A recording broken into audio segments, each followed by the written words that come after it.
Amém. Amém. Bom dia. Amém. Muito bom estar na presença do Senhor. Feliz Dia dos Pais para os papais, todos nós, né? Eu sou pai de 3.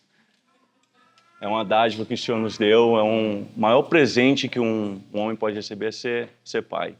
E eu amo ser pai, dá muito trabalho, mas é muito prazeroso. É muito prazeroso. E antes de começar a palavra, eu queria pedir perdão aqui para Jessie, para Kaylee, para Mary. A Mary não está aqui hoje, mas no culto passado, quando a pastora Mariana colocou o primeiro slide, eu pensei, como que os americanos estão lendo em português? E aí eu falei, a gente precisa cuidar delas, é uma preocupação de pastor mesmo, make sure, ter certeza que está todo mundo sendo bem cuidado e entendendo a palavra, senão vai ser igual aquele etíope que lia as escrituras e não entendia nada. Se não entende, não adianta. Então, me perdoe, eu não tinha atentado que a gente estava passando palavras em português, slides em português, mas não tinha tradução para o inglês. Então, eu pedi a Esther para fazer os slides em inglês, para vocês entenderem também o que está sendo escrito e poderem ler aquilo que está sendo ministrado, tá bom? Então, perdoe pela falta de atenção minha, a culpa é minha, sorry. Eu vou tentar não colocar nenhuma palavra em inglês, quando a gente fala inglês a tradução trava, então eu vou tentar pregar não colocar nenhum termo em inglês que está na mensagem. Eu quero trazer uma palavra específica para os homens e para os pais hoje. Talvez se a mulher está aqui pensando, mas e eu? Dia dos Pais, eu vim para a igreja, acordei cedo, pus maquiagem, arrumei, a palavra é para o homem hoje. A palavra vai servir para você também, mesmo se você não é casada, porque você vai ver as qualidades que você precisa ver em um homem para que ele possa ser o pai dos seus filhos. E eu tenho certeza que o que vai ser ministrado aqui hoje vai curar o coração de mulheres aqui. Certeza absoluta, porque o Senhor falou isso comigo enquanto eu orava e preparava a mensagem. Então vocês mulheres prestem atenção nos princípios que um homem deve ter para ser um pai. E para mim desafio pregar isso porque minha esposa está aqui. Se eu estiver falando algo que eu não vivo, ela vai me chamar a atenção depois. Isso chama hipocrisia. E um dos nossos valores nós lideramos por exemplo. Então, tudo que eu ministro aqui, eu tento viver e pratico no meu dia a dia com os meus filhos dentro da minha casa. Amém? Então, vamos lá. O título da mensagem é Responsabilidades de um Pai segundo o Coração de Deus. Vamos orar. Senhor, em nome de Jesus, Pai. Quero te agradecer por esta manhã. Te agradeço, Jesus, porque o Senhor é bom. Deus, a Tua palavra diz em Isaías 48 que as ervas do campo secarão, que as flores secarão, mas a Tua palavra, ela permanece para sempre, Deus. Senhor, assim como João Batista, Pai, eu oro para que eu diminua e que o Senhor cresça, Pai.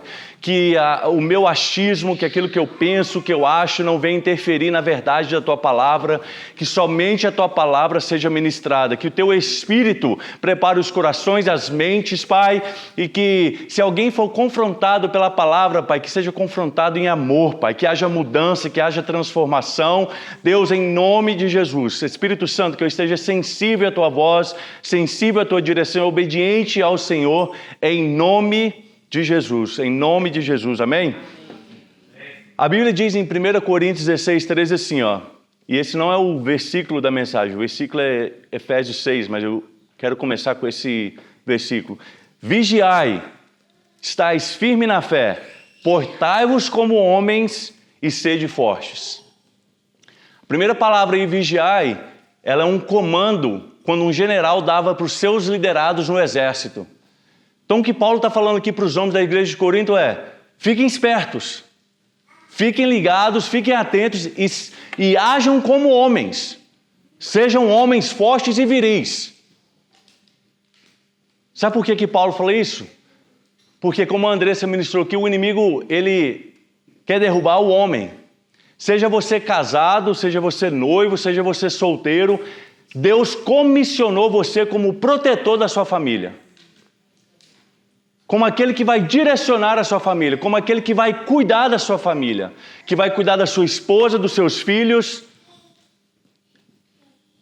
Não interessa se você é casado ou não, Deus te deu esse chamado E ele fala, seja forte, ele te capacitou para isso. Eu gosto do termo em inglês nesse versículo que fala, watch out. Se liga, fica esperto. Porque deixa eu te falar, teu inimigo, ele não está querendo fazer você simplesmente desanimar. Ele quer te dilacerar, ele quer te tirar, ele quer literalmente te matar, te derrubar, tirar você do centro da sua família, porque, pensa comigo, o efeito dominó se o defensor é derrubado, automaticamente aqueles que estavam sendo defendidos se tornam vulneráveis e presas fáceis. E adivinha quem que é? A minha esposa, a sua esposa e os seus filhos. Se você cair, se você desanimar, se você perder a posição de vigilante, automaticamente a sua esposa e os seus filhos vão estar vulneráveis. E é isso que ele quer, tragá-los. Você é essa barreira, eu sou essa barreira que protege as nossas famílias. Por isso que Paulo fala, watch out, vigie, fiquem atentos e ajam como homens. Essa é uma palavra muito importante para os dias de hoje, porque os homens de hoje em dia, dessa geração que está se levantando, complicado. Não é à toa que Faraó e que Herodes, desde o princípio, o plano do inimigo era matar os homens. Quando o Faraó vê que o povo está crescendo, o que ele fala? Mate todo menino homem, para que não haja um libertador da nação. Quando Herodes fica sabendo pelos magos que Jesus nasceu, mate os meninos. Se o inimigo destrói o homem, ele destrói uma família. Ele destrói uma sociedade, porque a família é a base da sociedade.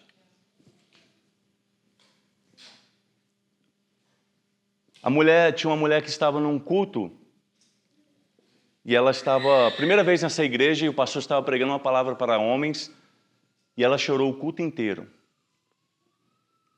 Eu não preciso ter uma revelação de Deus para falar o que eu vou falar aqui agora. Eu tenho certeza que tem pessoas aqui no nosso meio, mulheres e homens, que por causa que o marido não se posicionou, ou o pai abandonou, ou o pai deixou o posto de vigilante, ou o pai traiu, ou o pai não cuidou, hoje carregam feridas na alma, sem saber a sua identidade. Essa mulher que eu estou falando, ela estava no culto e o pastor pregando uma palavra para homens, e ela chorou o culto todo, e depois ela mandou uma carta para esse pastor. Falou, pastor, eu estava aqui hoje, 45 anos de idade. Hoje foi o meu primeiro dia aqui na igreja, e o senhor não me conhece, mas eu chorei o culto todo nessa palavra que o senhor ministrou para os homens, porque eu acabei de sair de um casamento abusivo, onde o meu marido me espancava, me traía. O meu pai biológico me abandonou quando eu tinha 2 meses, e o meu pai adotivo nunca foi presente. E até hoje eu não sei as qualidades e as características que eu preciso buscar em um homem.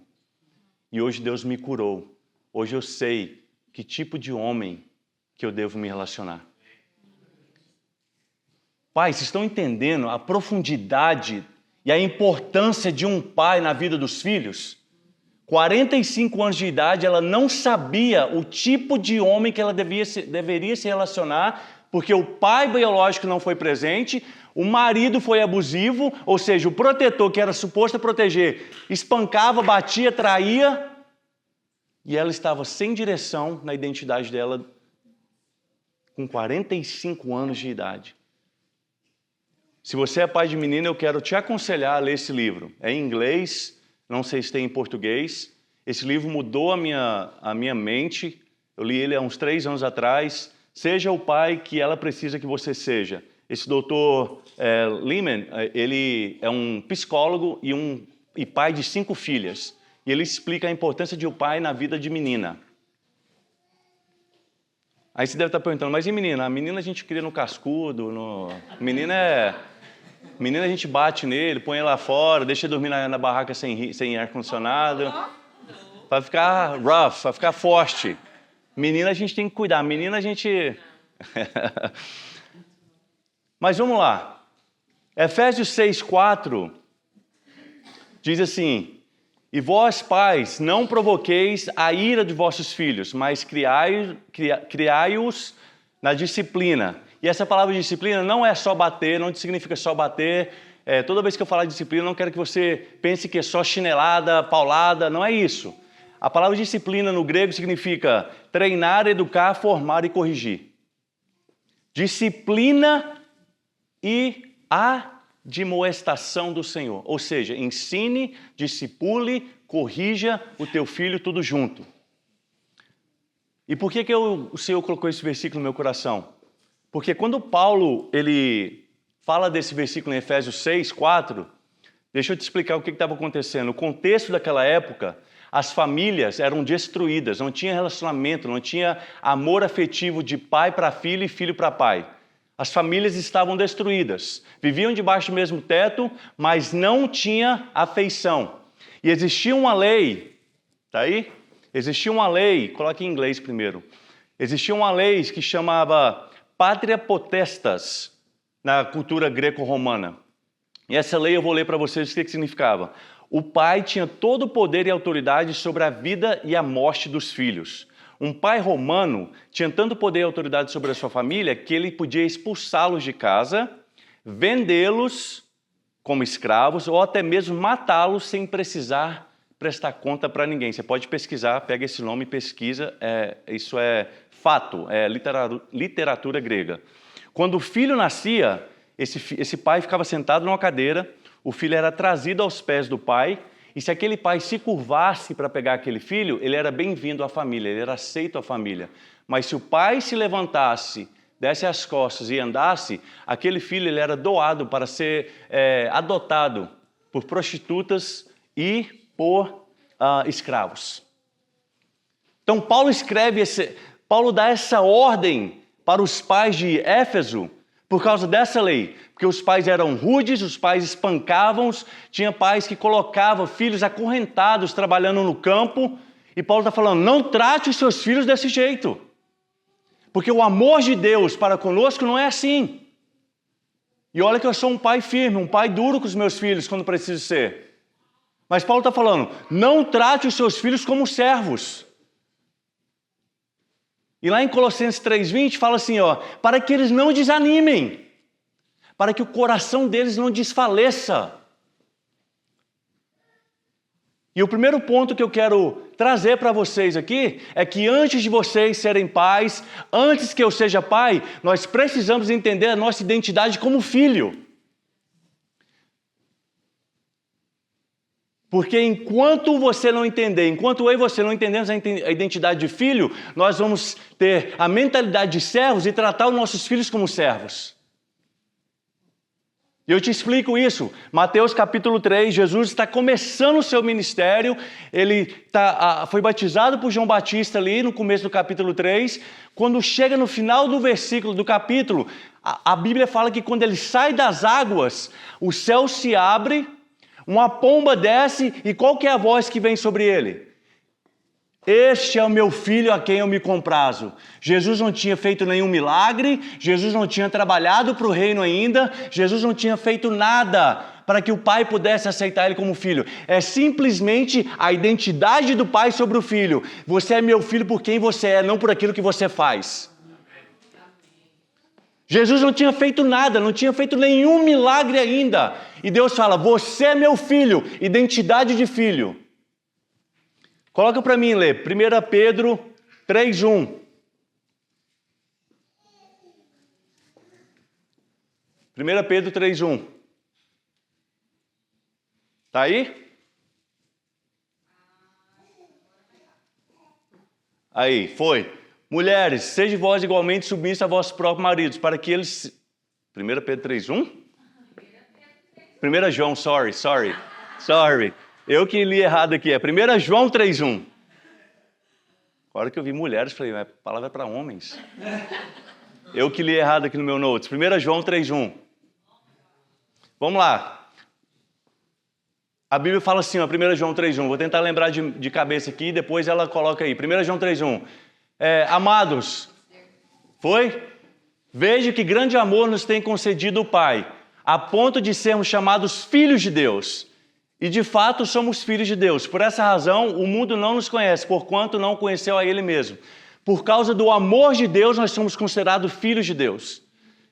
Não é aquilo que você faz que determina a sua identidade. É aquilo que você é. É o amor de Deus que determina que você é filho. Porque se você tiver a mentalidade de servo, se eu tiver a mentalidade de servos, nós vamos requerer que nossos filhos façam alguma coisa para que nós possamos amá-los.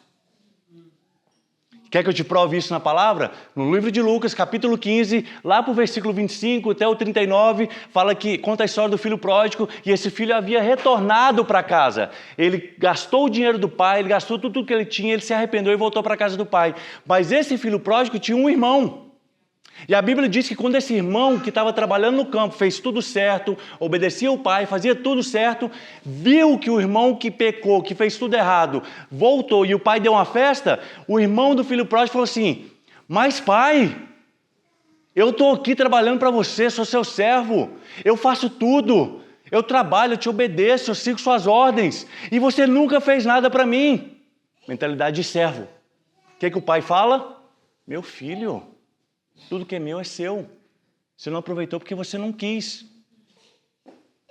Porque ele tinha a mentalidade de servo, ele queria que o irmão fosse tratado como servo, mas o pai não é assim. O pai de Lucas 15 é o nosso Deus, que ele olha para você quando você não está fazendo nada e fala: você é meu filho, eu te amo por aquilo que você é, eu te amo porque o meu filho morreu por você e por isso o meu amor não muda, independente se você faz ou não faz. Então, o primeiro ponto que nós, de pais, precisamos entender é a nossa identidade como filho, porque assim nós vamos tratar o nosso filho como filho, sem que ele precise fazer nada.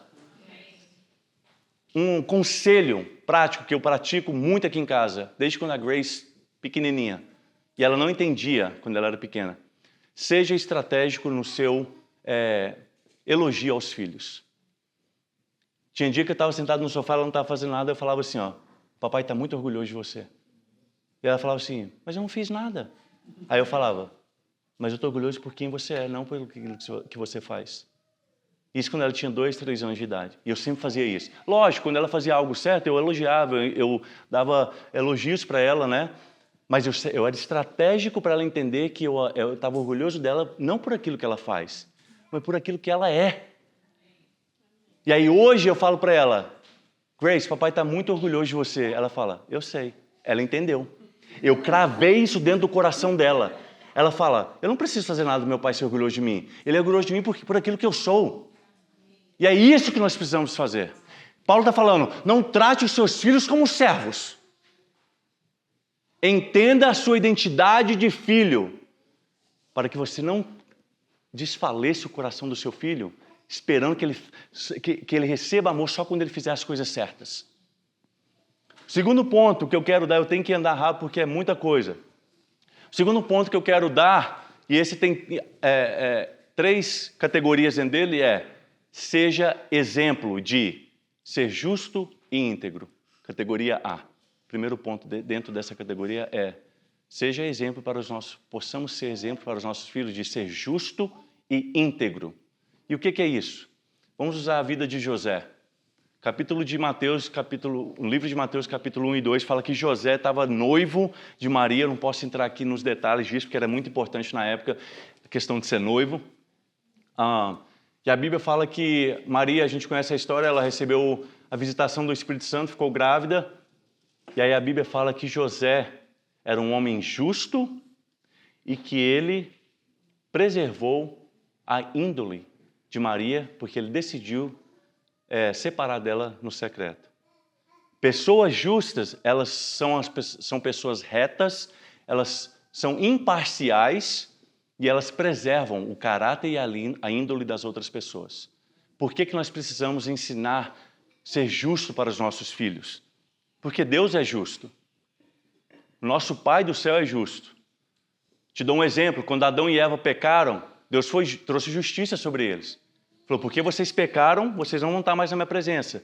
Mas ao mesmo tempo Ele preservou eles. Ele deu vestes para eles. Foi justo, mas preservou a vida e o caráter deles. Qual a importância de ser justo? Eu sigo um padrão para a minha vida como pastor e como pai, como tudo na minha vida de líder, Em Provérbios 11:1. Coloca aí, lê. Provérbios 11:1. Fala que a balança injusta é a abominação para o Senhor, mas a balança justa agrada ao Senhor. O que vale para um, vale para o outro. E teve uns dias, eu tentei lembrar essa semana, a Grace, há uns 3 semanas atrás, a gente estava ali fora, e aí a Abby, alguma coisa que a Abby tinha pegado veio diferente dela, e ela gostou da Abby, só que o dela veio quebrado. E aí eu falei para ela, papai vai ser justo com você. Na hora eu falei, vou ensinar um princípio de justiça para ela. Ela começou a chorar, eu falei, filha, o papai vai ser justo com você. Você vai ganhar um também. Eu vou te dar um, assim como a Abby ganhou. E aí passou uns dias, eu trouxe um negócio para ela e falei assim, olha aqui, o papai nunca vai fazer algo para você e não fazer para a Abby e vice-versa. E aí, beleza, passou 2 semanas depois disso, eu estou aqui dentro de casa, eu dei uma colher de doce para o Samuel, e ela virou para mim e falou assim, papai, o senhor tem que ser justo, lembra? Mas o que agradou meu coração? Ela entendeu o princípio. Ela sabe que precisa ser justa. E qual que é a importância de ser justo? Porque quando ensinamos as nossas crianças a ser justas, elas vão se tornar íntegras. Porque se o nosso filho não é justo perante aquelas pessoas que estão ao redor dela e estão vendo ela, imagine o poder de decisão dela quando ela estiver sozinha. Integridade é seguir princípios e valores quando ninguém está te vendo. Nós precisamos ter exemplos de justiça e de integridade para os nossos filhos. Deixa eu explicar por que isso é importante. Provérbios 27. Estava aqui no slide de Happy Father's Day. Provérbios 27. Coloca aí, Lê. O justo anda na sua integridade. Felizes lhes são os filhos depois dele. Se formos justos e íntegros, nossos filhos vão colher fruto disso.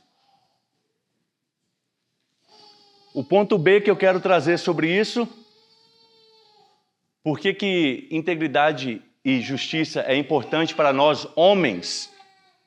Porque isso gera caráter. Deixa eu te falar, nosso filho pode ser talentoso, talentosa, o talento dele vai levar ele a lugares altos, mas somente o caráter vai manter eles lá. E assim vale para mim e para você como filhos.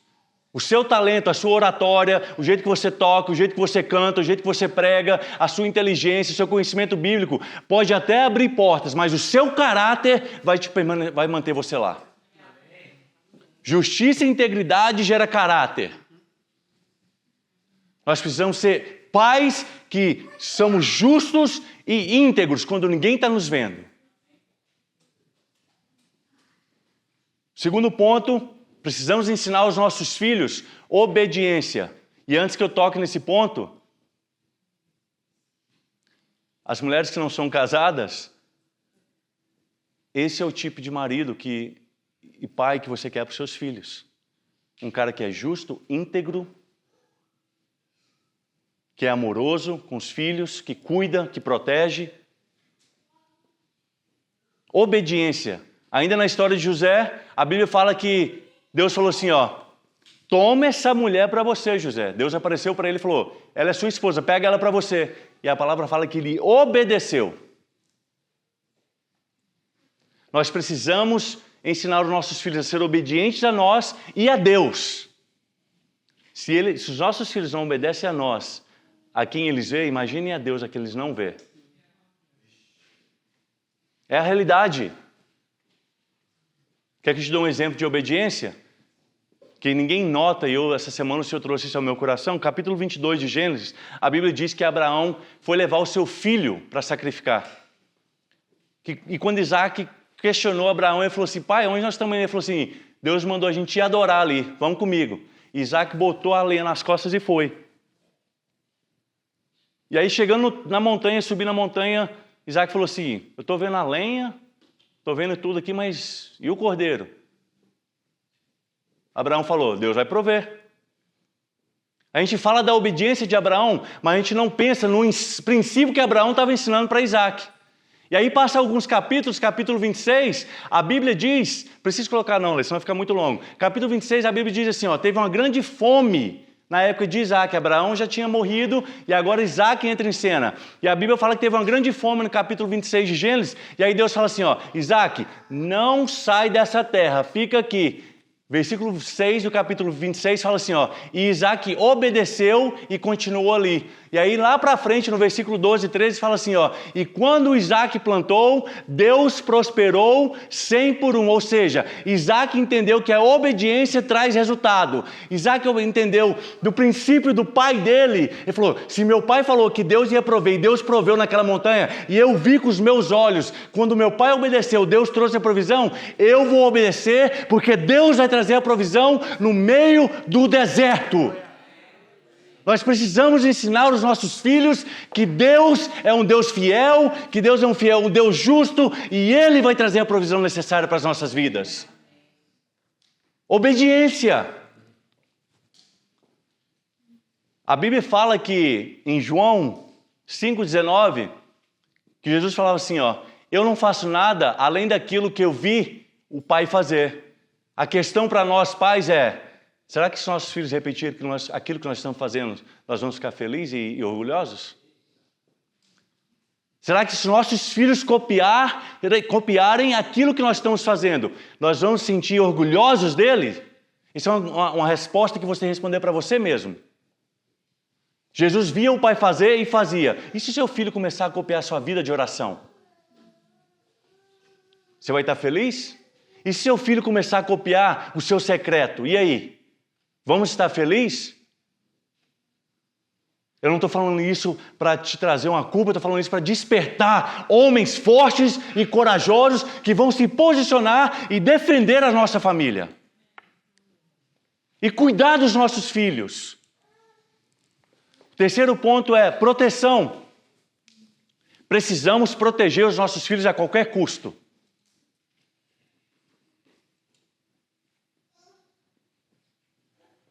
A Bíblia fala que Deus falou assim, José, pega o menino e a mulher e vaza do Egito.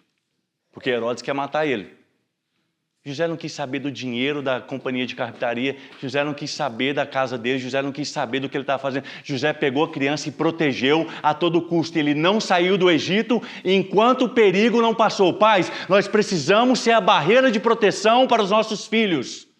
Nós precisamos ser o porto seguro para os nossos filhos. Eles precisam olhar para nós e ver segurança. Toda vez que as meninas acontece alguma coisa que eles estão, eu falo, calma, o papai está aqui, deixa que eu resolvo. E a Jéssica, ela é muito sábia em tudo que ela fala. Toda vez que acontece alguma coisa, ela fala, o papai vai resolver. E às vezes é ela que resolve.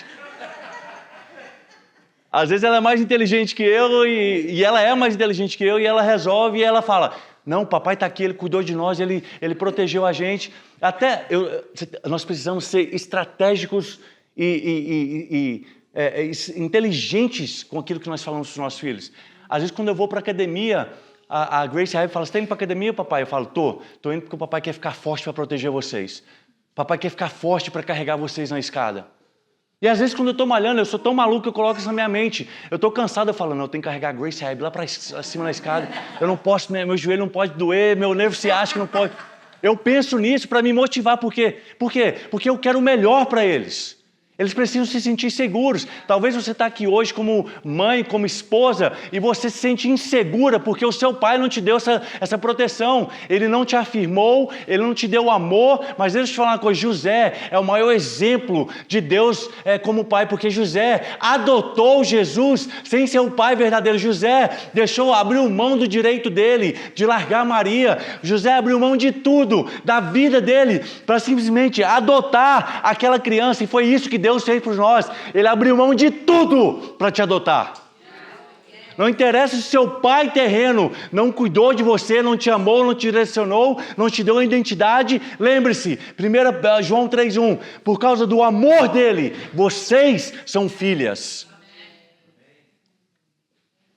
Proteção física, espiritual, em todas as áreas. Terceiro ponto. Discipline seus filhos. E deixa eu falar uma coisa só que eu li aqui no ponto de proteção. Teve uma entrevista com estupradores e pessoas que raptam crianças. E de 10, 8 falou a mesma coisa. A pergunta foi, o que vocês olham para estuprar e raptar uma criança? A primeira coisa que nós olhamos são os pais. Se o pai é fraco, se o pai não tem domínio sobre a criança na loja, eu estou falando entrevista feita com estupradores e pessoas que raptam crianças. Primeiro ponto que a gente olha para ver se o pai tem controle sobre a família, onde eles estão, se o pai tem capacidade física de defender a família. Para pensar, sua saúde é importante.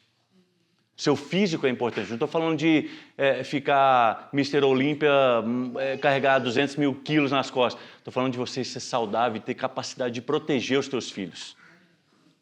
Para pensar, de 10, 8 falaram que eles olham para os pais. E se os pais são frouxos, essas são as vítimas que eles vão atrás. Homens, deixa isso entrar na sua mente. Para pensar. A importância da sua proteção sobre os seus filhos. Número 3. Discipline os seus filhos. E lembre-se, disciplinar não quer dizer só bater. Inclui bater, quando preciso. Mas lembre-se de Efésios 6,4. Não espanque, não seja viris com seus filhos ao ponto deles desanimarem. Discipline. Corrija, ensine, eduque.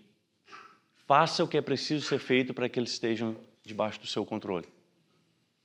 E como que eu tenho isso por base? Vou usar Deus como exemplo. Deuteronômio 8,5. Considere também em seu coração que, como um homem disciplina o seu filho, também o Senhor Deus te disciplina. Moisés está falando para o povo, entrando na terra prometida, falou assim, lembra dos pais de vocês. Quando eles pecaram, Deus disciplinou eles. Deus corrigiu eles no deserto. Corrijam os filhos. Para os pais que têm filhos aqui já, não estou te ensinando como educar seu filho. Eu estou te dando princípios bíblicos que eu tenho seguido e você faz da tua maneira, porque o filho é seu e a responsabilidade é sua. No final do dia, quem vai prestar conta para o Senhor sobre os nossos filhos é cada pai e cada mãe. Só estou te dando princípios bíblicos sobre isso, tá? Coloca aí, Provérbios 3, 11 e 12, lê. Vou te ler alguns versículos aqui sobre correção. E vou te dar um estudo que foi feito sobre isso. Provérbios 3, 11 e 12. Filho meu, não rejeites a disciplina do Senhor, nem te enfades da sua repreensão. Próximo. Porque o Senhor repreende a quem ama, assim como o pai ao filho a quem quer bem. Próximo capítulo 13, versículo 24. Provérbio 13, versículo 24. O que retém a vara aborrece a seu filho, mas o que o ama, cedo o disciplina. Ah, mas isso é só o Velho Testamento. Coloca aí Hebreus 12, 11. Vamos lá para o Novo Testamento. Nós estamos no tempo da graça, no tempo de Jesus. Vai lá, Hebreus 12, 11. Toda disciplina com efeito no momento não parece ser motivo de alegria, mas de tristeza. Ao depois, entretanto, produz fruto pacífico aos que têm sido por ela exercitados. Fruto de quê? De justiça. Disciplina não significa só bater na criança. Não estou falando disso. Inclui isso, mas não estou falando disso. Deixa eu te dar um estudo que foi feito na Universidade da Harvard, por doutores que são especialistas com crianças. Doutores Sheldon e Eleanor Gluck, na Universidade da Harvard, desenvolveram um teste e depois que eles terminaram esse teste, 90% de acerto aconteceu nesse teste. Para determinar se crianças entre 5 e 6 anos de idade se tornariam delinquentes no futuro. Se tornariam rebeldes ou não. Eles descobriram nesse teste 4 fatores importantes para prevenir essas crianças de se tornarem delinquentes ou rebeldes na sua adolescência. Esses eram, número 1, a disciplina firme, justa e consistente do pai, tá? Do pai. Número 2, a supervisão e companhia amorosa da mãe durante o tempo que eles estão juntos. Não quer dizer que a mãe não pode corrigir, pode, mas o pai foi instituído como cabeça da casa. Número 3, a demonstração de afeição entre pai e mãe na frente das crianças. Te dar um exemplo. Toda vez que eu dou um beijo na Jéssica, a hora que eu estou saindo para levar as crianças para a escola ou ponho as crianças para dormir, sabe o que a Grace fala? Eu amo quando vocês fazem isso. Sabe o que esse doutor aqui fala? Que quando os filhos veem o pai beijando a mãe, na neurologia, na neurociência, fala que o cérebro delas fala assim, ó, tá tudo bem. Tá tudo bem dentro de casa. Eu estou segura aqui dentro. Esse cara é um psicólogo. E ele fala isso, e os doutores da Harvard constataram a mesma coisa, que quando o pai beija a mãe, abraça a mãe, não tem nenhuma vez que eu dou um beijo na Jéssica que a Grayson fala, eu amo quando vocês fazem isso. Por quê? Eu estou segura. Está tudo bem dentro de casa. Aqui é meu porto seguro. Eu não preciso ter medo. Afeição entre marido e mulher. E o número 4, tempo de qualidade que a família gasta junta. Para pensar a importância disso. Previne 90% das crianças de se tornarem delinquentes, rebeldes, ladrões, etc. Ah, mas tem 10%. Quer saber de uma coisa? Eu prefiro ficar entre os 90% e tentar minha sorte. Mas o interessante é que doutores estão descobrindo isso agora, mas a Bíblia já fala isso. É o que Billy Graham sempre falava, o jornal de amanhã é atrasado, a Bíblia é mais nova do que o jornal de amanhã. Tudo que esses doutores estão descobrindo está na palavra. Basta nós seguirmos o princípio. O reino de Deus, ele é movido por princípios. Princípios movem o reino de Deus. Correção dos nossos filhos. Quer saber uma coisa mais interessante ainda? Nesse mesmo estudo, fala que 85% das crianças, onde o lar não teve um pai, onde o pai era omisso, e desculpe a palavra, eu tentei achar uma palavra mais gentil, mas eu não encontrei, me ajudem. Ou o pai era frouxo. Obrigado. Incesto, ela falou. Hã? Isso, princeso, isso, mole. Princeso, boa. Ah, fala gíria, ela fala gíria, rapaz. Gostei. Ela fala gíria. Vou usar essa aí. Se o pai fosse princeso dentro de casa e a mãe ditasse as regras, deixa eu te falar o que aconteceu com essas crianças que fizeram o teste. Se tornaram neuróticos, que sofrem de ansiedade, medo e dúvida. Não tem capacidade de tomar decisão, está sempre com medo de alguma coisa. E o pior, depois que se casavam, todo o problema que acontecia corria para a mãe. Não sou eu que estou dizendo, é estudo, números, estatísticas. Se o pai não liderava e a mãe tinha que tomar... A mulher não nasceu para liderar a família, a mulher não nasceu para estar à frente da linha de frente tomando porrada. O homem precisa estar na linha de frente. Nós precisamos nos posicionar. Ah, mas então você está querendo dizer, você está sendo machista. Não, não estou. Deixa eu te falar uma coisa. Mulheres, para as mães, esposas, olha que lindo que Deus é. Gênesis 2, Deus cria Adão, e aí ele fala, não é bom que o homem fique só, vamos criar para ele o quê? Uma ajudadora. Mãe, vocês são ajudadoras. Isso não é inferior, sabe por quê? Por isso que a gente tem que aprender um pouquinho da palavra original da Bíblia. Em hebraico, a palavra ajudadora é ezer. E essa palavra só é usada para Deus, quando Deus está socorrendo o seu povo em alguma aflição. Mulheres, vocês são comparadas ao poder de Deus de resolver problemas. Para pensar, ezer, ajudadora, significa o mesmo nível de capacidade do Senhor de resolver problemas e tirar o seu marido daquela angústia, daquela aflição. Olha que interessante isso. E adivinho, eu vou falar de mim, toda vez que estou com um problema, com alguma ansiedade, a Jéssica é o meu ponto seguro, ela é o meu porto seguro, ela é a minha ajudadora, ela é quem traz a calma, ela abre meu entendimento, ela fala, calma, o Senhor vai fazer isso, olha o que Deus já está fazendo. Ela tem a capacidade, porque ela foi criada para isso. Então vocês não são simplesmente um tapete na porta da casa. A qualidade que Deus colocou em vocês é a mesma que Ele tinha, que Ele tem, quando Ele resgatava o povo dele. Toda vez que o povo estava em aflição, fala, Deus exer, Deus ajudou, Deus resgatou, Deus tirou o povo do problema. Vocês têm o poder de resolver o problema. Então, toda vez que o seu marido estiver em algum problema, você é a ajudadora para resolver esse problema. O problema é que os maridos não se posicionam. E aí a mulher está tomando porrada na linha de frente. Coisa que não foi feito para ela fazer. E talvez você está aqui solteira e você tenha levado porrada porque não teve um homem para te proteger. O seu pai não te protegeu. E eu sei que isso traz dor, eu sei que isso traz ressentimentos, traz lacunas dentro de você que somente Deus pode te curar. O relacionamento de pai e filhos é muito importante. E eu vou te dar um exemplo bíblico de um pai princeso, de um pai frouxo, de um pai mole na Bíblia.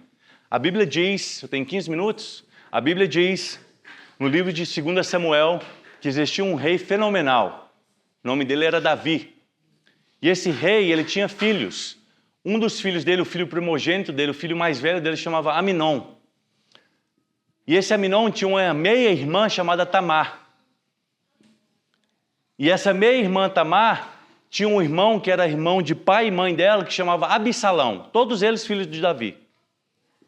E a Bíblia diz, em 2 Samuel, eu vou resumir bastante, eu coloquei uma linha do tempo aqui, mas eu vou resumir bastante.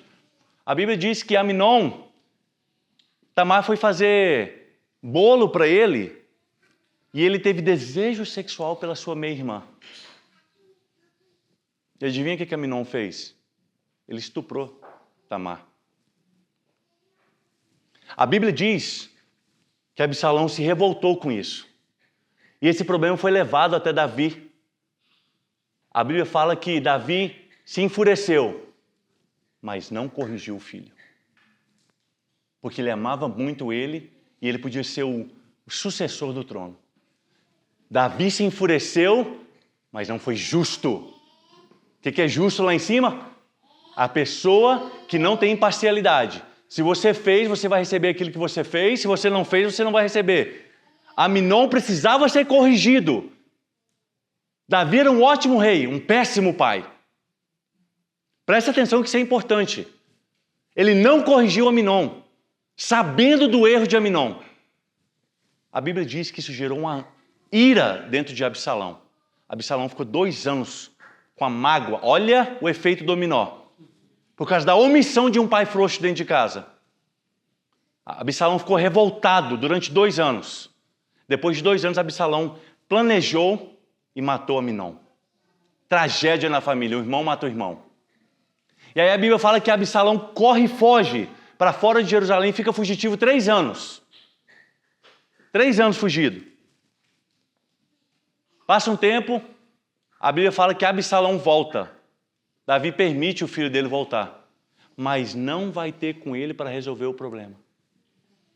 Um dos nossos valores da igreja é: nós somos diretos naquilo que nós falamos.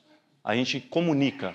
Se tem um problema, nós resolvemos. Se eu tenho um problema com a Lala e ela tem um comigo, nós vamos resolver. Porque a falta de resolver problema gera um efeito dominó que lá na frente vai te caçar. E a Bíblia fala que Absalão voltou e sabe o que Absalão começou a fazer? Começou a conspirar contra o pai dele. Ele chegava no reinado de Davi e falava: Davi está roubando, Davi não tem caráter. Olha o efeito dominó. Começou a minar o reinado do pai dele ao ponto de que o povo que estava debaixo da proteção de Davi se revoltou contra Davi, que Davi teve que fugir do reinado. Porque o filho dele roubou o que era dele, do pai. Com conspiração contra o pai. E Davi foge de Jerusalém porque o povo se revoltou contra Davi, porque o filho estava falando mal do pai. E aí o que gerou isso? Um confronto entre o exército de Absalão com o exército de Davi. Presta atenção que isso é muito importante. Sabe qual foi o resultado desse exército, desse confronto? Absalão morre. Davi perde Aminon e Absalão. 2 Samuel 18:33 fala que Davi, quando descobre que Absalão havia morrido nesse confronto, chora amargamente. Meu filho, meu filho, meu filho Absalão. Você sabe por que Davi chorou quando ele conquistou o reino de volta? Vou ler aqui para você o que Deus me ensinou no meu coração. Porque não existe vitória às custas de uma família derrotada. Ele pode ter conquistado o reino de volta, mas a família dele estava destruída. Engana-se a nós, pais, que acham que dinheiro, que casa, que carro, que bens materiais vai suprir a necessidade dos nossos filhos e os nossos filhos estão destruídos. Nós gastamos tempo. Ai, meu Deus, eu tenho que juntar mais dinheiro, eu tenho que fazer isso, tenho que fazer aquilo, mas nós não preocupamos com a vida espiritual dos nossos filhos. Não existe vitória, não existe conquista com a derrota das nossas famílias. Quando nós começamos a igreja, eu deixei claro, sempre falei isso, e eu vivo por isso. Se algum dia o meu filho precisar de mim, ou minha filha precisar de mim, eu largo tudo. Largo igreja, o ministério pode estar bombando, pode estar voando, eu largo tudo e vou cuidar dos meus filhos, porque eles são mais importantes que o ministério. Engana-se o homem que acha que ministério vem antes que família. Deus sempre colocou família em primeiro lugar. Tudo é de dentro para fora. Por isso, se algum dos nossos líderes está com a família ou o casamento bagunçado, e eles não estão resolvendo o problema, deixa eu te falar, e eu não sei do problema, eles estão em desobediência. Um dos nossos valores é família em primeiro lugar. Se a sua família não está bem, se o seu casamento não está bem, para de fazer o que você está fazendo e vai cuidar da sua família. A gente se vira. A obra de Deus vai sempre continuar. Eu vou morrer e a igreja vai continuar. Quarto, estamos quase lá, mais 2. Orem pelos nossos filhos. Orem pelos seus filhos. Interceda pelos seus filhos. Eu não estou falando de você colocar ele para dormir e fazer uma oração do Pai Nosso. E eu vou te dar um exemplo bíblico. Jó, capítulo 1, versículo 5. E assim era que, quando os dias de seus banquetes terminavam, enviava Jó e o santificava, e se levantava de madrugada e oferecia ofertas queimadas de acordo com o número de todos eles. Jó tinha 10 filhos. Jó dizia: porventura, os meus filhos pecaram no seu coração contra Deus. Deixa eu orar por eles. Preste atenção que quem levantava era Jó para orar pelos teus filhos, não a mulher. Pai, é sua obrigação. A vida espiritual do seu filho é a sua obrigação orar por eles. É a sua obrigação ser o intercessor por eles. É a sua obrigação de cuidar da vida espiritual deles. É a sua obrigação de protegê-los espiritualmente. Quando fala que ele levantava de madrugada, o termo aqui, se você pegar todas as passagens que falam de manhã me levanto e oro ao Senhor, é entre as 4 da manhã, 3, 4 da manhã até as 6 da manhã. Intercessão pela sua família antes de todo mundo se levantar. Você é responsável por isso, pai. Jó era proativo no cuidado da vida espiritual dos seus filhos. Qual o seu nível de preocupação com a vida espiritual do seu filho, do nosso filho? Essa é uma palavra para nós despertarmos como homens e nos colocar em uma posição de vigilância. Oração é mais importante do que bens materiais. Eu oro de madrugada para os meus filhos, eu falo: Deus, te agradeço pela família linda da Grace, da Abby, elas vão gerar filhos, elas vão ser casadas com homens que amam a sua presença, que amam a sua igreja, que amam a sua palavra. Eu abençoo a vida delas, eu declaro que elas vão ser esposas sábias. A minha filha tem 6 anos de idade. Declare isso sobre a vida dos seus filhos. Todo dia eu oro: Senhor, eu declaro o sangue de Jesus sobre a mente, sobre o corpo, sobre a alma dos meus filhos. O diabo não tem autoridade em nenhuma dessas áreas na vida deles. Eu oro pelas células delas. O sangue dela, eu falo assim, Jesus, eu declaro que as células do corpo da Abby e da Grace, do Sam, são perfeitas. Eu declaro que o coração dela é perfeito, que o cérebro dela é perfeito, que as moléculas são perfeitas, que tudo é alinhado de acordo com a tua palavra. E eu declaro isso sobre a vida deles, né? Porque eu tenho o Sam também. Ore pelos seus filhos. É muito cansativo, realmente é muito cansativo. Imagine Jó, 10 filhos. Eu vou só te dar um resumo do sacrifício que ele fazia pelos 10 filhos. Sabe o que ele tinha que fazer? Pegar 10 bois, 10 ovelhas, levar para o matadouro, cortar ela, sacrificar o pescoço, tirar a pele, colocar no altar, queimar, pegar o sangue, levar lá dentro, 10 vezes por dia. Esse era o sacrifício que ele fazia pelos pecados dos filhos. Todos os dias, 10 ovelhas. O trabalho é cansativo? É, mas sabe o que eu tenho aprendido? Eu li alguns livros sobre liderança espiritual e todos os autores dos livros, sem se conhecer, falam a mesma coisa. Eu não fico reclamando que o trabalho é árduo. Eu falo para o Senhor, alargue os meus ombros para que eu possa carregar a carga. Me dá capacidade para liderar mais pessoas. Me dá capacidade para acordar mais cedo. Me dá ânimo para ser um melhor pai. Me dá ânimo e capacidade para ser um melhor marido. Eu não fico reclamando. É muito difícil, eu tenho que cortar grama, eu tenho que fazer isso. Eu falei isso para a Jéssica. Nos dá capacidade e ombros largos para aguentar o tranco. Imagina todo dia matar 10 ovelhas e fazer o sacrifício, gente. É muito trampo. Mas lembre-se que a Bíblia fala assim, continuamente. Mas até quando, pastor? Até Jesus voltar. E depois que eles casaram, vou continuar orando. É até Jesus voltar. É um trabalho árduo. Você não pode terceirizar a vida espiritual do seu filho para outras pessoas. E o último ponto. Ensine a palavra para os teus filhos. Nesse exemplo que eu falei sobre orar, deixa eu te dar uma analogia. Isso aconteceu no Brasil. Um pai pegou o seu filho de 2, 3 anos, 4 anos de idade, 4 ou 5 anos de idade, e ele foi para a sacada do apartamento com esse filho, sentou na sacada, colocou o filho no colo e estava ameaçando a pular. E aí todo mundo, não pula, pelo amor de Deus, não pula. E o filho olhava para ele, pai, não pula, papai. Vamos lá para dentro, não faz isso, papai, não pula, papai, nós vamos machucar. Infelizmente, aquele pai pulou. E o filho e o pai morreram. Toda vez que você pensar em desistir em orar, lembre que seu filho está no seu colo.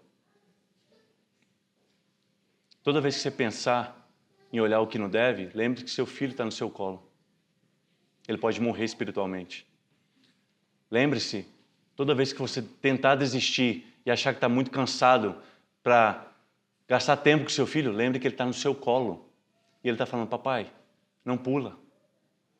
Não pula. Não pula, papai. Toda vez que você pensar em bater no botão para snooze o relógio, lembre-se que seu filho depende de você. Lembre-se que o seu filho, a vida espiritual do seu filho depende de você. A proteção do seu filho depende de você. Lembre-se disso.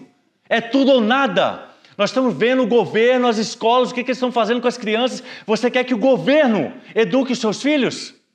Você quer que as escolas eduquem seus filhos? Não, nós precisamos tomar o papel e a posição de pais valorosos, cheios do Espírito Santo, cheios da palavra de Deus, para educar os nossos filhos.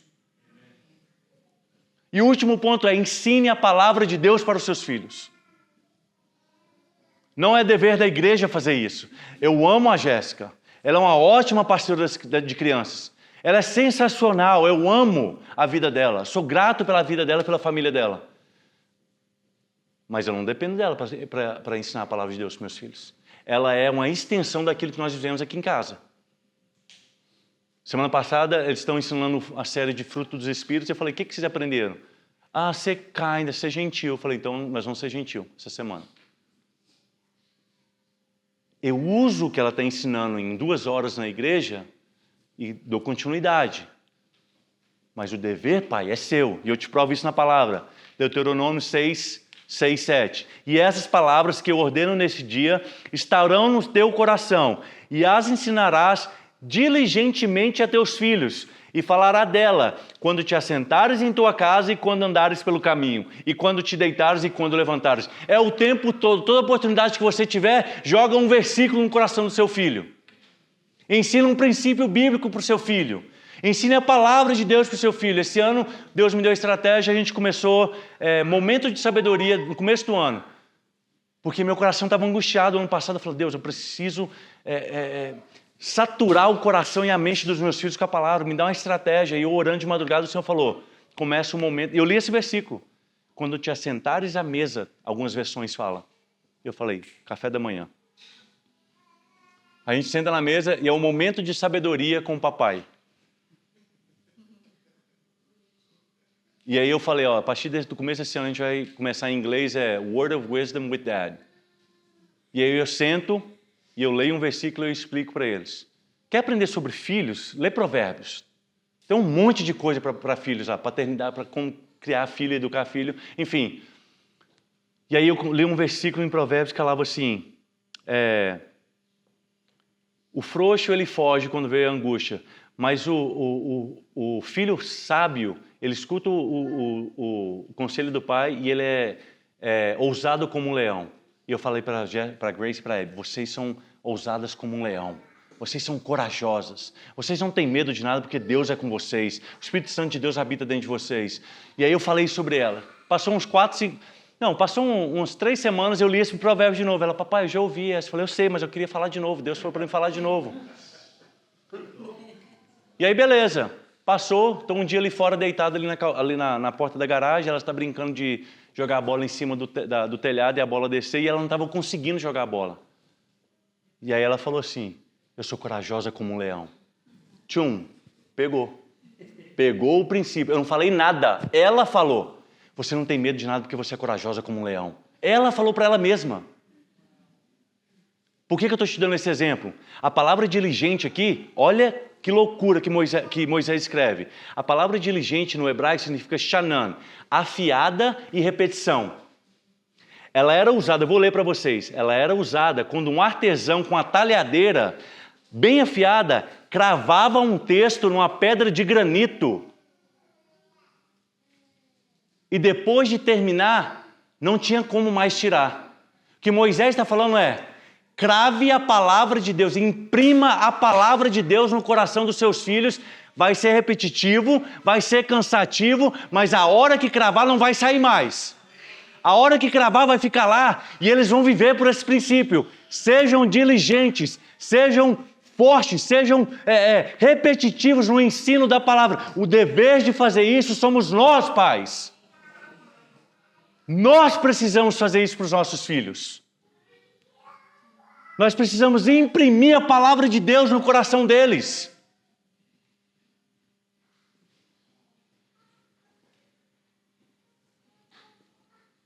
E por último eu quero trazer para você o que eu falei no começo. Talvez você não tenha vigiado, talvez você não tenha se posicionado. Talvez você esteja falando, Deus, eu não sei nem como fazer isso, pastor. Eu não tive um pai para me ensinar, eu não tenho um conhecimento suficiente da palavra, eu não sei como fazer isso. Eu não tenho coragem de pegar o meu filho e ensinar isso para ele e falar para ele, olha, a palavra é isso, eu não sei como fazer. Eu não tive um pai que me ensinou isso. Olha o que a palavra diz em Neemias. Talvez você está com medo de fazer isso. Talvez você não tenha coragem de se posicionar. Você está com medo do inimigo, que o inimigo tem lançado mentira na sua mente, falando, você não é capaz, você não tem capacidade, você não tem conhecimento, você não é homem suficiente para fazer isso. Deixa eu ler um versículo para você aqui. Neemias 4,14 diz assim, e eu olhava e me levantava e dizia aos nobres e aos homens, não temais, lembrais do Senhor, quão grande Ele é.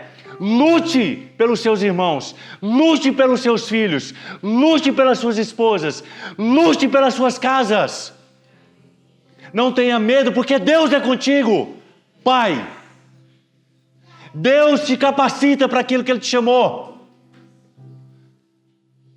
Deus te capacita para poder educar o seu filho nos caminhos do Senhor. Eu não sei tudo, eu estou aprendendo, mas a minha oração todos os dias Senhor, me dá sabedoria para ensinar os meus filhos, me dá sabedoria para lidar com a situação. Essa semana a Grace chegou para mim na mesa do café e falou assim, papai, como que cresce a fé? Eu falei, meu Deus.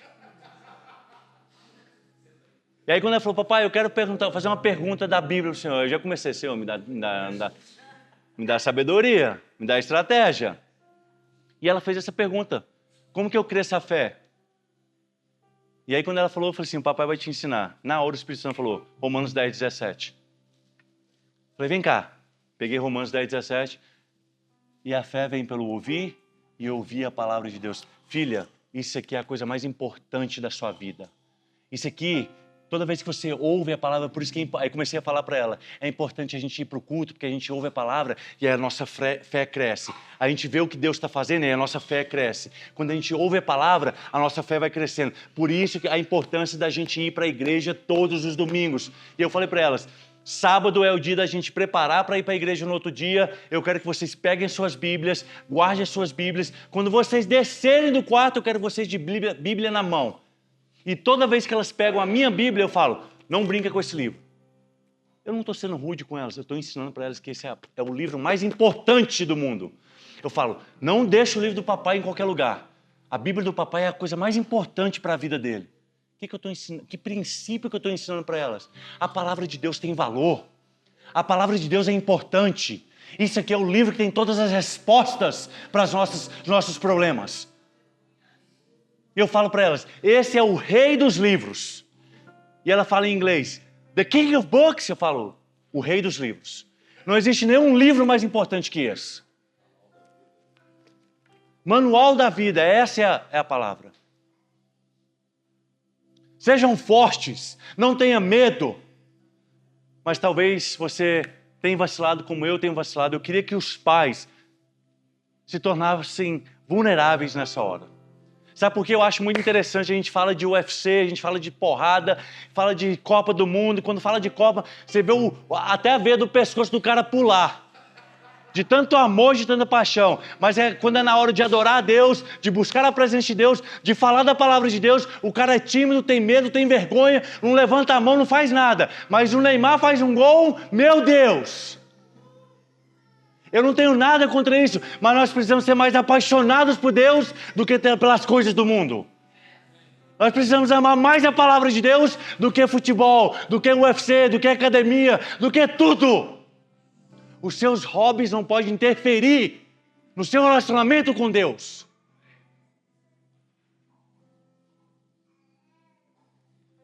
E eu falo isso de experiência própria. Meu filho, pode ter o jogo que for que estiver acontecendo. 8 horas da noite, 8h30, você não me encontra mais não. Vou te responder no outro dia, 3 horas da manhã. Nem nada interfere no meu relacionamento com o Senhor. A coisa mais importante é eu acordar de madrugada e orar pela minha família, buscar o Senhor, buscar intimidade com Deus. Nada pode interferir. Eu mudei todo o meu schedule para encaixar o meu momento com Deus e ainda conseguir fazer os meus hobbies. Se você gosta de jogar pickleball, vai 3 horas da manhã, vai 2 horas da manhã, vai meia-noite, mas não negocia o seu momento com Deus. Não podemos ser mais apaixonados por Messi, Cristiano Ronaldo, Copa do Mundo do que pelo Senhor. Então você, pai, eu quero que você seja vulnerável nesse momento. Talvez você não tenha demonstrado aquilo que você precisa ser, a paternidade de Deus para os seus filhos. Eu queria que você se colocasse de pé. Talvez você está com medo de se posicionar. Talvez você tenha medo de não saber o suficiente, de vir uma pergunta que você não tem a resposta. Tem várias perguntas que eu não tenho a resposta. Mas eu sei que Deus, Ele é por mim. Eu sei que Deus é por mim. Eu queria que você se colocasse de pé e falasse, hoje eu vou me posicionar. Hoje eu vou ser vigilante, eu vou watch out, eu vou me colocar forte e viril e vou me posicionar como barreira, como protetor para com a minha família e com meus filhos. Ah, mas eu não sou pai ainda. Comece agora. Comece agora. Não nos acovardamos do chamado de pai que nós temos. Os nossos filhos precisam ver homens viris, homens fortes. Coloque-se de pé. Eu quero orar para que Deus te dê uma ousadia e uma sabedoria que somente Ele pode te dar. Somente Ele pode te dar. Talvez você não recebeu o amor do seu pai e você está aqui falando, Deus, eu não sei, eu não consigo, eu nem sei quem eu sou. Você é filho. Você é filho. Você é filho.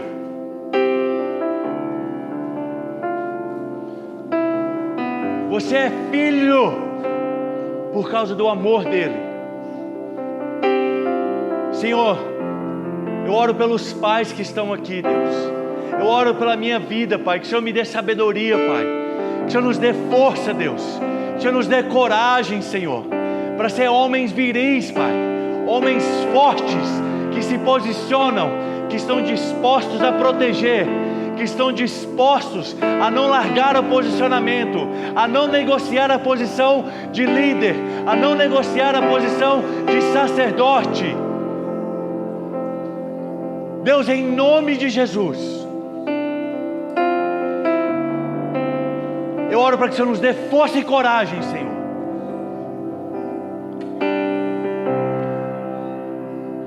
Sabe algo que o Senhor trouxe no meu coração aqui agora? Jesus Cristo, ele tinha 3 ofícios quando ele veio a essa terra. Ele era profeta, sacerdote e rei. Ele era profeta. O profeta tem o ofício de proclamar a palavra de Deus. O sacerdote tem o ofício de interceder pelo povo. E o rei tem o dever de proteger o seu reinado. Esse é o ofício que nós temos, de sacerdote, de profeta e de rei sobre as nossas famílias, de governar as nossas famílias, de proteger as nossas famílias, de proclamar a palavra de Deus sobre as nossas famílias, de interceder pelas nossas famílias. Jesus, ele proclamava a palavra, ele intercedia pelas pessoas e ele cuidava e protegia as pessoas. Esses são os ofícios de nós como pais e homens.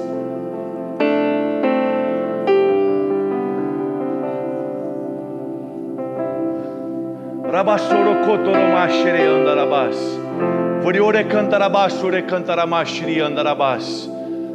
Rabassoro kotoromashere andarabasore andaramanare cantaramashiri andarabas. O rapaz aqui de camisa preta. Você é um poço de sabedoria. Eu não te conheço, mas eu vou ministrar o que o Senhor está ministrando no meu coração. Rabassoro kotoromashere andarabas. O Senhor está falando para você parar de fazer igual Moisés. Quando Deus chama Moisés, Moisés fala: Deus, mas eu não sei falar, mas eu não sei fazer.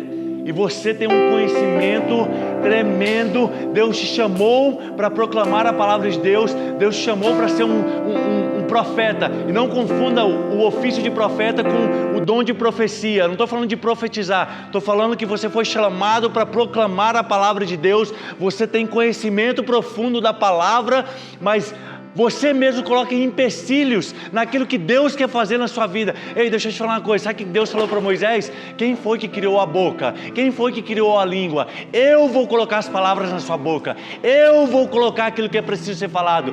Deus está te chamando para se posicionar como um profeta. Você tem um chamado pastoral sobre a sua vida.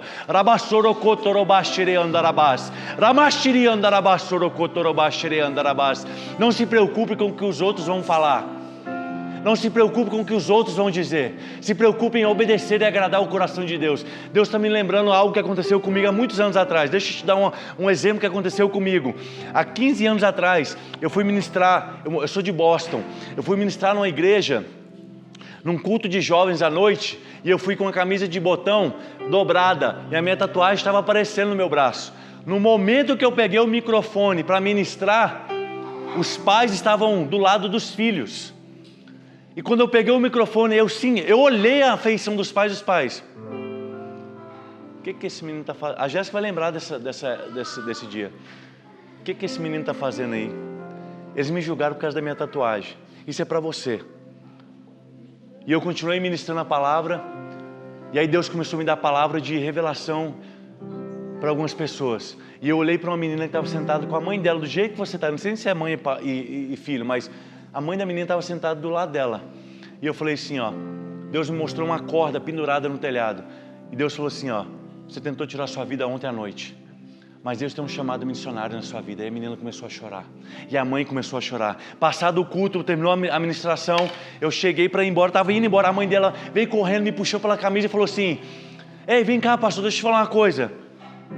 Eu falei: pode falar, minha irmã. Ela falou assim: eu quero te pedir perdão. E ela, com os olhos cheios de lágrimas, Ela falou assim, sabe por que ela está com gola alta? E ela baixou a gola da filha dela, a marca da corda no pescoço da filha. Minha filha tentou tirar a vida ontem, pastor. E eu te julguei por causa da sua tatuagem, me perdoa. Muitos vão te julgar. Vão falar, quem que é esse? Ele não tem nem jeito, a oratória dele não é boa. Mas tem uma coisa que separa os homens dos meninos, que se chama unção. Deus te separou. Abinadab, ele estava assim, você vai colocar Davi acima de nós? E o profeta Samuel falou assim, ei Jessé, ainda tem um filho a mais, não é nenhum desses aqui. Deus falou para o profeta Samuel, você está olhando por fora, você está achando o Abinadab bonito, grande, forte, mas eu olho o coração. Deus olha o seu coração, cara. Deus sabe o amor e a paixão que você tem por ele. Deus sabe a integridade, Deus está me falando que você é um homem íntegro, você tem integridade no seu coração, e é isso que Deus olha, o seu coração. Você tem um chamado pastoral. Guarda essa palavra. Deus, eu oro para tudo aquilo que está prendendo o seu filho no mundo espiritual. Seja quebrado agora em nome de Jesus. Eu derramo unção, eu declaro unção sobre a vida dele. Autoridade. O que faz a diferença é a presença e a unção.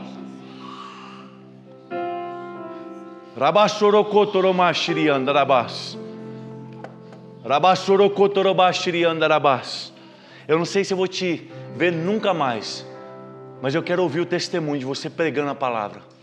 E Deus vai te dar tanta unção, tanta sabedoria.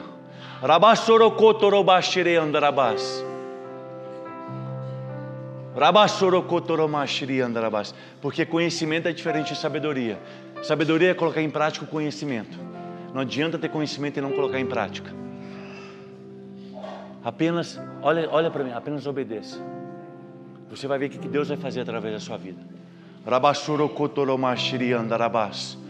Deus, eu te agradeço por esse dia, Pai. Te agradeço, Senhor, por tudo que o Senhor tem feito, Pai.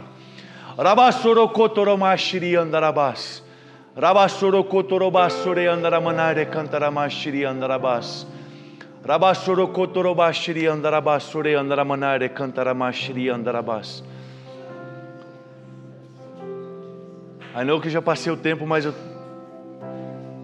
acho que o Senhor ainda quer falar com algumas pessoas.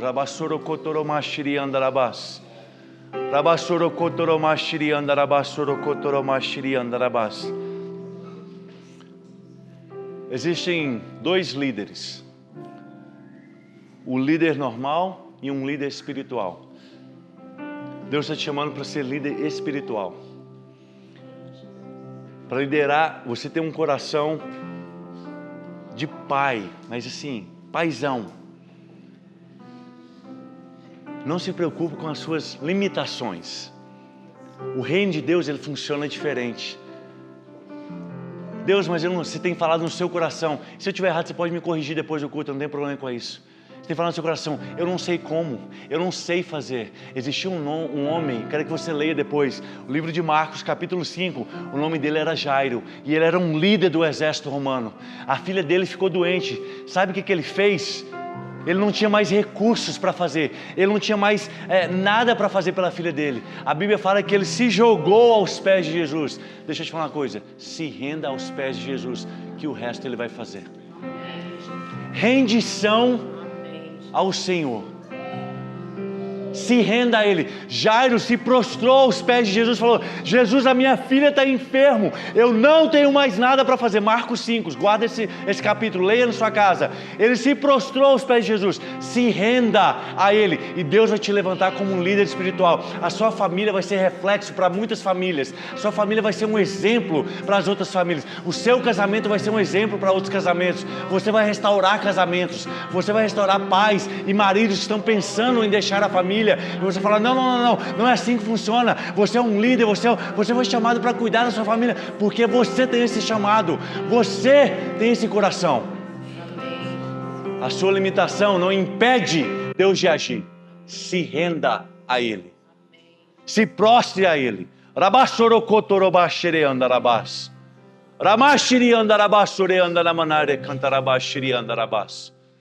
Santo é o Senhor.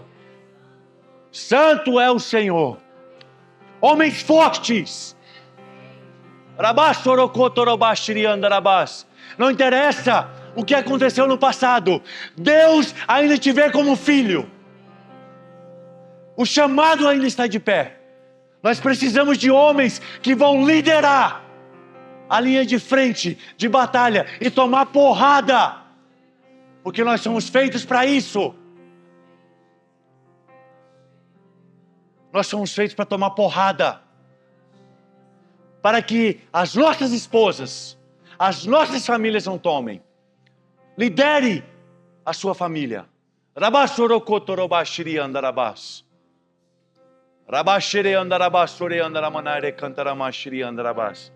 Fábio, Deus quer liberar uma... Eu não sei o seu relacionamento com seu pai, mas Deus está falando de paternidade sobre a sua vida. Deus está querendo te dar uma identidade de filho. E você fala, mas eu não sou digno. Deixa eu te falar uma coisa, eu não sou digno. Você fala, eu não sou capaz, eu não mereço. Deixa eu te falar, nenhum de nós aqui merece.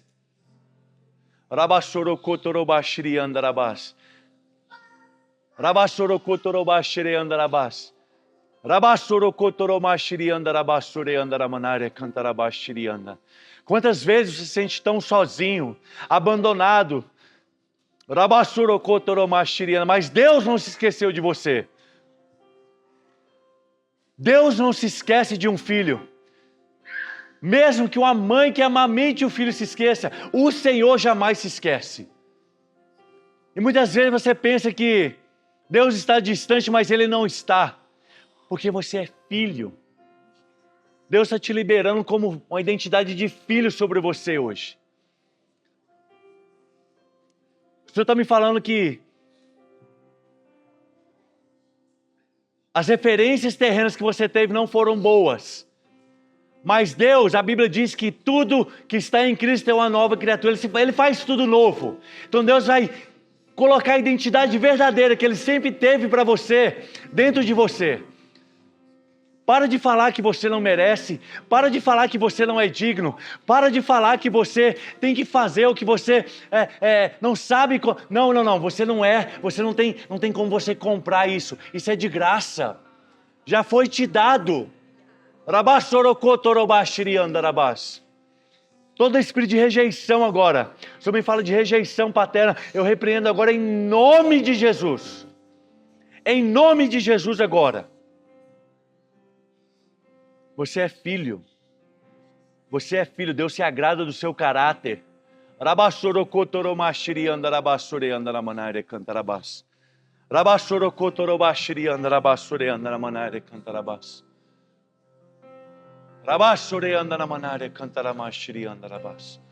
Santo, santo, santo é o Senhor. Obrigado, Jesus. Obrigado, Jesus. Que nós possamos nos posicionar. Deus, me ajuda a me posicionar ainda mais, Deus. Como sacerdote, como profeta da minha casa, como rei da minha casa, Pai. Pai, eu oro pelas esposas. Eu oro pelas as mulheres que ainda não têm um marido. Eu quero orar pelas pessoas, as mulheres que estão solteiras. Eu quero declarar que elas são mulheres sábias. Eu quero declarar sobre a Kaylee, sobre a Jessie. Provérbios 31. Quero declarar sobre a Rô, Provérbios 31. Eu quero declarar sobre a Rua, Provérbios 31. Se você não tem um esposo, quero declarar Provérbios 31 sobre a sua vida. Sábia, sabedoria de uma mulher que vai ser ajudadora, que vai ser submissa, que vai orar pelo seu esposo, que vai cuidar da sua família, que vai trazer afeição, amor para os filhos. Eu declaro que a Jessie, a Kaylee, a Rúbia, a Ana, a Esther, que elas são férteis, que elas vão gerar filhos. Deus, a nossa igreja é uma igreja que as mulheres vão gerar filhos. Eu declaro Êxodo 23, 26, que não haverá nenhuma mulher estéril nessa igreja. Eu declaro isso sobre a vida da Jessie, da Kaylee, de todas as mulheres que ainda não são mães, que não são casadas. Eu declaro um homem de Deus sobre a vida delas. Eu libero elas para casarem e formarem famílias. Beautiful families. famílias lindas, estruturadas. Eu declaro que os maridos delas vão ser homens de Deus, homens que jejuam, homens que lêem a palavra, que oram, que buscam o Senhor, que são apaixonados pelo Senhor. Toda mulher solteira, nós liberamos elas para terem famílias, para casarem. É o projeto de Deus, famílias. Vocês vão ter famílias lindas, famílias lindas, famílias lindas, famílias lindas, famílias. Ah, mas a idade é passada. Sara também tinha idade avançada e Deus realizou um milagre.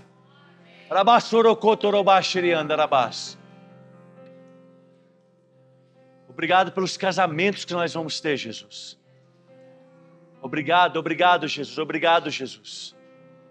Obrigado, Jesus.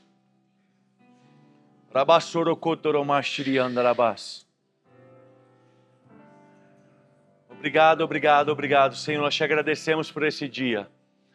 Te agradecemos pela oportunidade de ser seus filhos. Obrigado por ser o nosso Pai. Obrigado por cuidar de nós. Obrigado por nos amar, sem nos cobrar nada. Se nós oramos, o Senhor nos ama. Se nós não oramos, o Senhor nos ama. Obrigado porque a nossa identidade de filho não depende do que nós fazemos. Depende daquilo que nós somos. E nós te agradecemos por isso. Em nome de Jesus. Em nome de Jesus. Amém? Amém. Uma salva de palmas, Jesus. Louvado seja o teu santo nome. Louvado seja o teu santo nome. Amém? A gente tem alguns avisos. E antes de dar os avisos, eu queria honrar a vida do JP e da Esther. Na hora do louvor, o Senhor colocou eles no meu coração. O JP está tocando violão aqui. O JP é uma das pessoas mais inteligentes que eu conheço.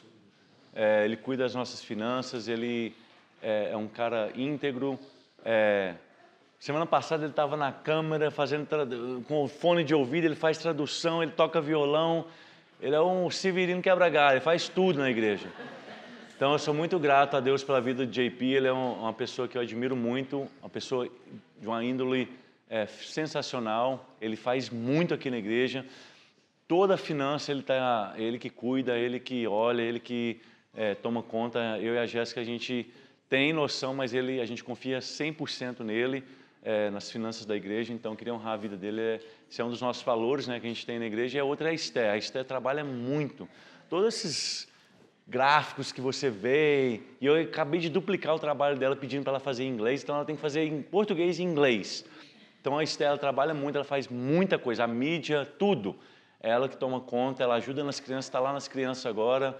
Ela cuida dos nossos filhos. A Esther já é uma filha nossa, ela está com a gente desde quando a gente era pastor de jovens ali na igreja americana. E a gente tem plena confiança, 100%. A gente confia a vida dos nossos filhos na mão dela. Então, honrar a vida dela, ela é uma bênção para a nossa igreja, amém? A gente tem alguns avisos. Eu vou falar aqui os avisos, depois a gente fazer o dízimo e a oferta. 5 de julho, a gente vai ter a comemoração Celebrate America. A gente vai honrar essa nação. Amém? Nós somos brasileiros, mas essa nação nos abençoa, cuida de nós, nos deu uma vida melhor, nos deu uma oportunidade de vida melhor. Então, nós vamos fazer uma celebração do 4 de julho. Nós vamos orar pela nação americana. Nós vamos abençoar essa nação, tá bom? Começa às 10 da manhã o culto, você precisa registrar, tá bom? Você precisa registrar no link lá da igreja, para a gente ter um head count, para a gente saber quantas pessoas estão vindo, para a gente ter comida suficiente para comportar todo mundo. Então, 5 de julho, a celebração. Logo depois do culto, vai ter piscina, vai ter slides, vai ter tudo, vai ter jogos para as famílias, vai ter o Brasil perdendo para a Argentina. Eu sou argentino, hein? O Messi é maior que o Pelé. Dia 7, eu faço isso só para... Eles ficam bravos comigo. 7 de julho, curso de novos membros. Se você está vindo na igreja, você tem um desejo de servir na igreja, e eu vou falar isso aqui com muito cuidado e muito amor e muita seriedade. A nossa igreja, a gente tem o princípio de ninguém serve sem se tornar membro. Por quê? Costume da igreja brasileira, a pessoa chega e já vai servindo em todo quanto é lugar. Não conhece a estrutura da igreja, como a igreja foi fundada, os valores da igreja, a identidade da igreja, e aí é onde gera desunidade. A igreja Zelo não pertence nem a mim, nem a Jéssica, nenhum dos líderes, pertence a Jesus. Mas ela não foi aberta do dia para a noite. Ela foi gerada com muita oração, com muita dedicação, com muito estudo, com muita leitura, com muito jejum. Então a pessoa se torna membro para entender quais são os princípios que regem a identidade da igreja. A igreja ela não é liderada baseada naquilo que eu acho. Existem princípios bíblicos e valores que nós seguimos, que o Senhor direcionou, e debaixo desses valores é que ela é direcionada e guiada. Não é na minha opinião, não é naquilo que eu gosto, não é no louvor que eu gosto, é simplesmente princípios bíblicos no qual nós operamos para que a igreja funcione. Então você precisa fazer parte da igreja para poder servir, tá? Então se você tem desejo de tornar membro da igreja, dia 7 de julho nós temos o curso de novos membros. Procurar a Esther ou a Letícia, elas estão dando o curso, já tivemos uma classe. Depois que você se torna membro, nós fazemos um café para recepcionar você e honrar a sua vida, tá bom? Vai ser via Zoom, então você procure a Esther ou a Letícia para registrar e manifestar o seu desejo de ser um membro da igreja. Você vai aprender o que é ser um membro e a importância dos valores da igreja para nós. Dia 25 de julho, esse é para as pessoas... Não, calma. Cadê o outro da... Não, tem outro que eu quero falar. Eu vou falar depois desse, eu lembrei. Dia 25 de julho, tem os eventos homens de manhã e das mulheres à tarde, tá bom? Pastor Tom, pastor Andressa vai ter... o Tom já alugou o cage, a gente vai ter uma sessão de UFC com os pais. Trocação, um rolinho, uma trocação de luva. Mas vai ter o evento dos homens de manhã e das mulheres à tarde. O que eu queria falar é com os novos membros que se tornaram membro da igreja. Vamos servir. Vamos sair do banco. Você não tornou membro da igreja para ficar sentado aqui. A gente quer que você flua naquilo que Deus tem para você. A gente tem uma classe que a gente vai iniciar para as pessoas que querem servir, que chama Princípios de Liderança. Por que isso é importante? Porque seria muito injusto da parte de um pastor, de um líder, cobrar de você algo que você não sabe. Eu queria que você fizesse isso como líder, mas eu não te ensinei o que é ser uma liderança. Se eu te perguntasse agora, me dá a definição de liderança, o que você tem na sua mente? Às vezes nós queremos liderar e nós não sabemos nem o que é ser um líder. Então nós demos essa aula de princípios de liderança para as pessoas que já são membro, para começarem a servir. Você fez a primeira classe, você pode começar a servir. E como vai funcionar isso? Todo mundo que for servir vai passar por um background check. Principalmente as pessoas que vão servir nas crianças. Se você tem passagem pela polícia, se você foi um sex offender, não pode servir. Nós não vamos deixar servir na criança. Estou te falando porque eu já vi experiências em Boston. A pessoa chega do Brasil, começa a servir nas crianças, de repente a bomba explode. O cara veio fugir do Brasil, a mulher veio fugida do Brasil e bom, nós não queremos isso. Então, nosso maior cuidado com seus filhos, com os nossos filhos, para servir nas crianças, você vai passar por um background check, make sure que você não tem nenhuma passagem de abuso sexual ou coisa do tipo para lidar com crianças, tá bom? Todos que servirem na igreja vão passar por esse background check para ter certeza que está apto para servir. Então, você que tornou membro, eu sei que Deus tem um talento, eu sei que algo queima no seu coração. Nós queremos ter missões na igreja, missions, we want to do missions. So se você tem um coração para as missões, nós queremos começar isso. Então, levante da cadeira e comece a servir, tá bom? Nós queremos equipar vocês e liberar vocês para servir naquilo que Deus chamou vocês para serem líderes, tá bom? E o nosso dízimo de ofertas, nós cremos na generosidade. Nossa igreja é movida por generosidade. Nós abençoamos vida de famílias que estão chegando, pessoas que estão passando necessidade. O dízimo é um princípio, lembra que eu falei, o reino se move por princípios. Dízimo é um princípio bíblico. Se você não cumpre ele, alguma coisa na sua vida não vai fluir, principalmente na área financeira. Eu não estou falando que o pneu do seu carro vai estourar, que o sabonete vai acabar, não estou falando disso, tá bom? Deus não precisa do nosso dinheiro. Isso é um princípio que você tem que ter maturidade para obedecer e viver debaixo dele. Então nós cremos numa vida de generosidade. O dízimo, para que é o dinheiro da igreja? Para abençoar vidas. Para cuidar do órfão, da viúva, do estrangeiro, do necessitado. Para isso, para investir em pessoas. E para isso nós temos um conselho que toda decisão que nós vamos tomar financeiramente, nós tomamos a decisão e se tiver maioria decidiu que sim, maioria decidiu que não, acontece. Vice-versa, não acontece. Eu não tomo a decisão final. Então, se você sentir no seu coração de abençoar a igreja, saiba que seu dinheiro está sendo investido em pessoas e não em coisas materiais. Amém? E é isso. Vamos orar, Senhor, em nome de Jesus, nós te agradecemos por esse dia, nós abençoamos as crianças, que elas possam ter um dia agradável no Senhor, abençoamos a vida dos pais, que nós possamos ter um dia dos pais com as nossas famílias. Deus, em nome de Jesus, Pai, que acima de tudo, nós possamos lembrar que o Senhor é o nosso Pai. Nós te agradecemos pela Tua paternidade sobre as nossas vidas. Nos ensina a ter o Teu coração, Pai. Nos ensina a ser Pai como o Senhor é Pai. Nós abençoamos esse dia, essa semana, te agradecemos por tudo, em nome de Jesus, e a igreja diz amém, amém, amém. Deus abençoe e até domingo que vem.